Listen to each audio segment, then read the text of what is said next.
Wala na nga ang treaty, nag-withdraw na tayo 2019 pa eh. Sa mga tweet, yung in-issue mo, hindi na dapat kilalanin.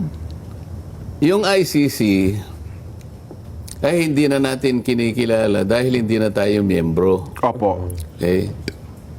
Pangalawa, mayroon na tayong domestic law na siya yung kumokover sa mga ganyang klaseng krimen na yan din ang nire-recognize na mga krimen ng ICC. Halimbawa, itong mga crimes against humanity, Yes po. Genocide yan. Opo. International crimes. War mga crimes, ganito. yes po. Ito yung Republic Act 9851. Ngayon, ang ICC kasi is the court of last resort. Sinasabi namin ganun. Palaging, yung mga abogado palagi lang siya. The ICC is a court of last resort. Opo.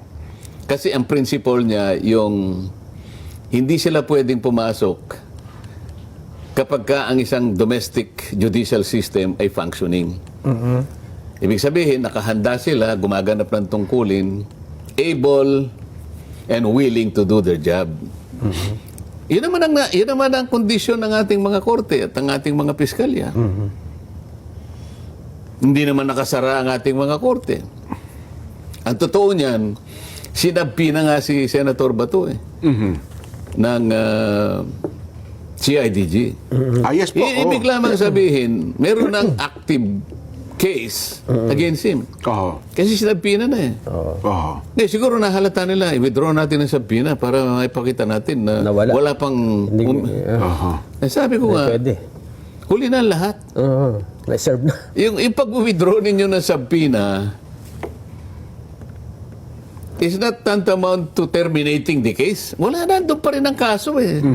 Sinabi na ni, sasagutin ko kayo in proper time. Kaya lang eh, hinahabol-habol kasi ako nitong ng mga NBI. Hindi siya pwedeng pumasok, sabi namin, dahil wala ka na sa ano eh. Wala ka na sa hulog eh. Paano ka mag-i-issue eh? Wala na nga tayong treaty.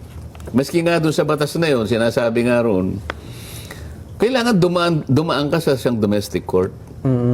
Hindi naman automatic yung RA 9851, ako mo sinabi niyang, kapag meron ng isang international court na nag-iimbestiga, pwede nyo siyang i-surrender o kaya i-extradite.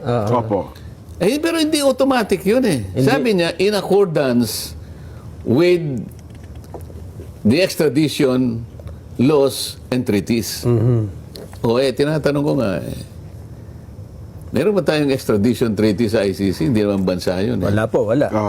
Kahit na limbawa, bansa yung ICC, meron tayong extradition law, Presidential Decree 1096 yata ito eh. At meron ng procedure din na inisyu ang Korte Suprema. Dadaan sa korte. So hindi automatic yun eh. Pagkatapos, or treaties, sabi niya. Wala na nga ang treaty, nag-withdraw na tayo 2019 pa eh. Sa mga tweet, yung inisyu mo, hindi na dapat kilalanin.